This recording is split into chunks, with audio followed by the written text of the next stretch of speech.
Hello everyone. We are about to do this interview with Kristy Walker, who is in Australia.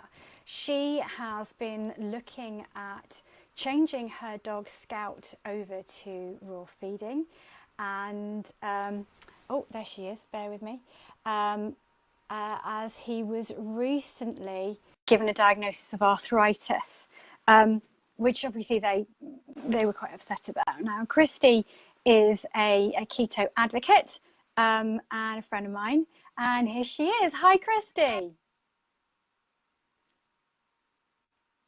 How are we doing? We're doing good. How are you? Really good.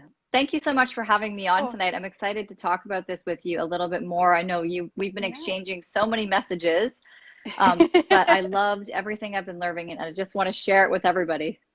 Oh, bless you.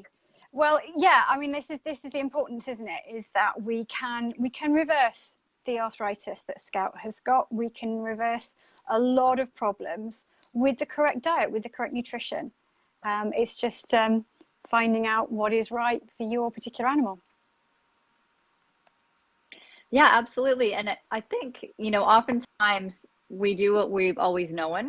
And for me, I had some really strong health conditions a few years ago. And so I really had to look at what I was putting in my body and really made some changes that got rid of the processed foods, reduced the sugars, added a lot of healthy fats. And for me, it's been really impactful. So it applies to not only us, but our doggies, our kitties, all those things that we absolutely love. And Scout is our bestest friend ever. Absolutely. He's 12.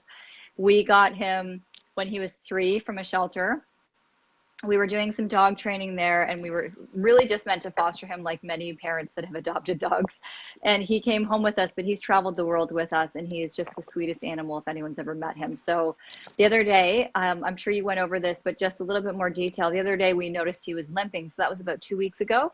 And my husband Joe took him into the vet, and all his paws, when they were bending at the wrist, were all fine except for one, the one that he was limping on. So the doctor diagnosed him with arthritis, gave him an anti-inflammatory for a week, and said, "Come back and see us." So that was the moment where my heart broke a little bit, because I could just picture him being this aging, heavy dog that I wouldn't get to play with and run on the beach with.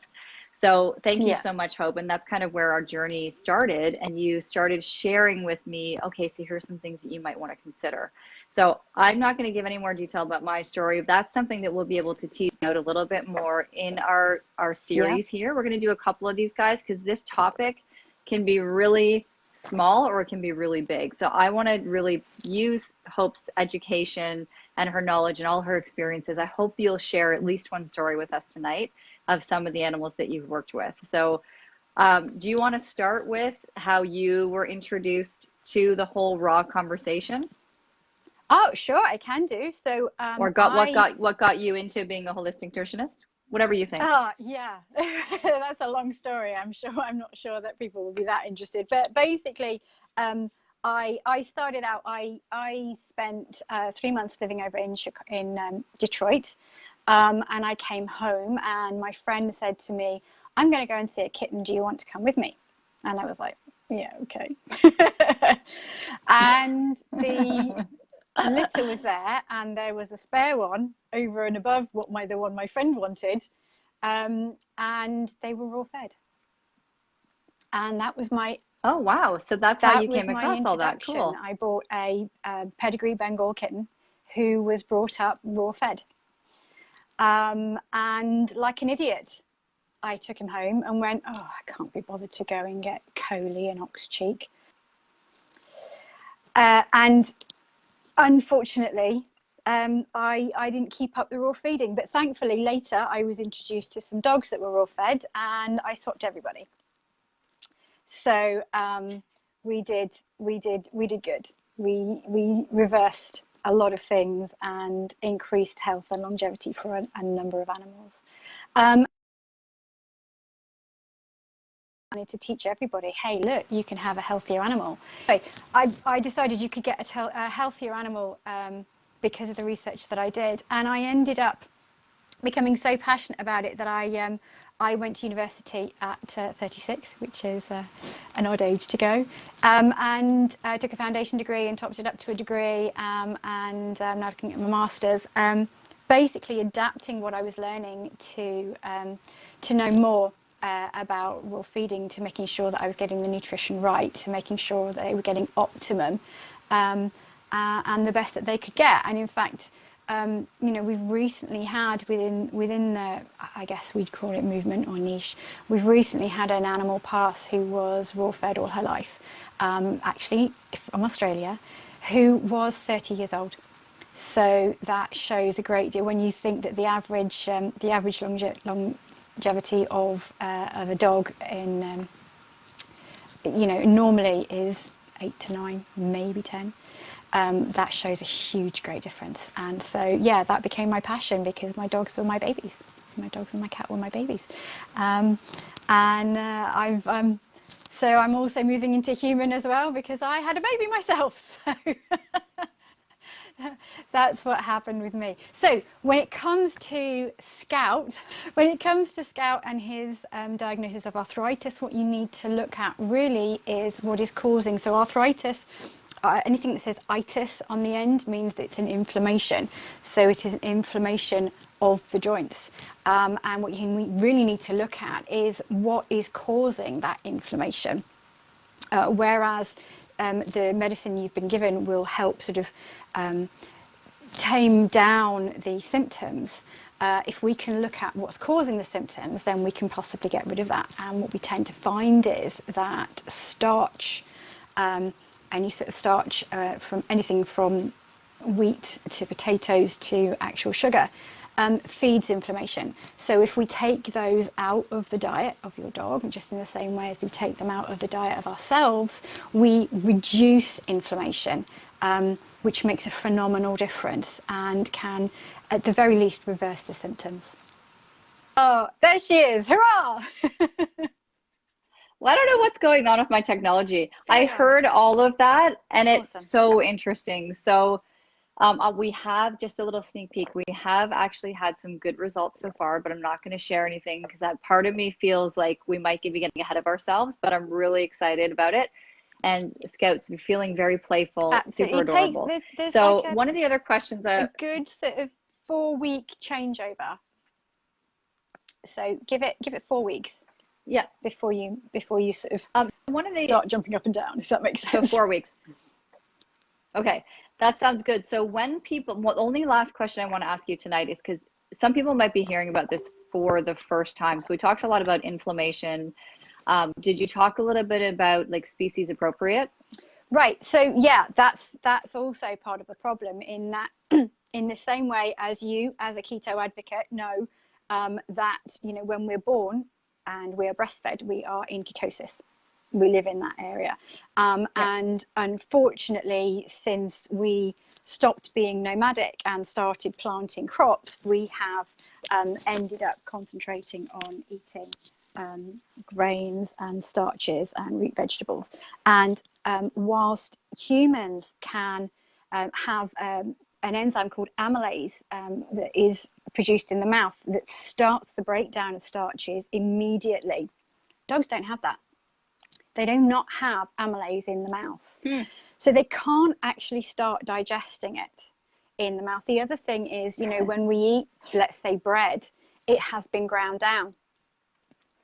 And in the same way as, you know, herbivores have teeth and they grind and they, for example, cows chew the cud.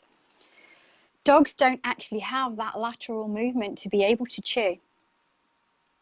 So their dentition, if you're looking at the comparative anatomy and physiology, the dentition is made for ripping off chunks and swallowing it whole.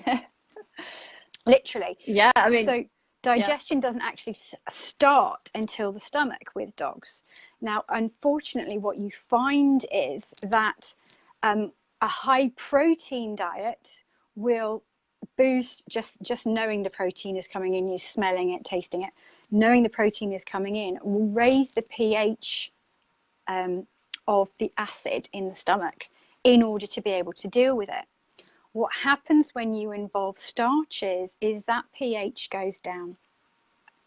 And so if your pH level has gone down, it inhibits other enzyme activity, which means that they can't actually digest what they're eating properly. And if they can't digest what they're eating properly, it doesn't matter what else happens throughout the gut, although an awful lot else does happen throughout the gut, the nutrition cannot be absorbed, it cannot get to the cells. And so when I asked you, the other day I asked you, so should I transition him into this raw food? Should I mix them together with his kibble? You're like, no. Well, should I cook the chicken? And you're like, don't cook it. So we're going to talk about not why you don't cook meats and stuff for animals next time. But yeah, I love that. That's really cool. So one last question. And guys, if you know anyone else who's an animal lover, who maybe has a dog or a cat that is getting older, has some health challenges, that is curious and really wants to do something to extend their pet's life or to make them more comfortable, this is something you can share with them. This has been really cool to have Hope on here, but we're going to be doing more of these. Please share this with them and make sure you join us in 2 days. So it's going to be, actually, no, it's going to be Monday. We're going to go Monday and Wednesday until we cover everything. So if you have other questions, drop them in the comments. We could be at this for a year. I know, but it's so fun. I love this topic. Like anything that's animal related, I could talk about forever. And obviously, I know you can. Yeah. So last question, Hope, is if someone sees this or starts researching a raw food diet, can you just give us a couple tips on what not to do? Don't rush in and do this. Just some disclaimers. Some disclaimers are never feed cooked bones, ever. Raw is why is that? Okay. Cooked bones will splinter, and they will splinter in the digestive system. They could pierce the digestive system. Yeah. Then you've got a huge, great operation and a big vet's bill, and you may not have an animal left.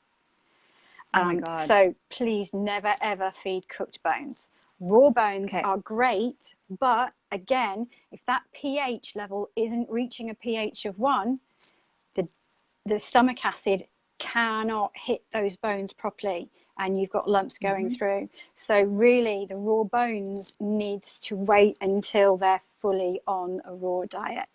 But as to other tips, I've got a book out there, The Science Behind Canine Raw Feeding, and we've got a conference coming up. But people can contact me, and we will talk about any questions that they have. We'll schedule them in. I love it. And thank you so much for joining us. I know it's early for you and it's getting later for me, but this time seems to work for all of us, and we really appreciate it. Thank you, everybody, for joining us tonight as well. Thank you. Yeah, please. And please do comment with your questions, and we will get around to them. All right, guys. See you later. Thanks, Hope. Bye.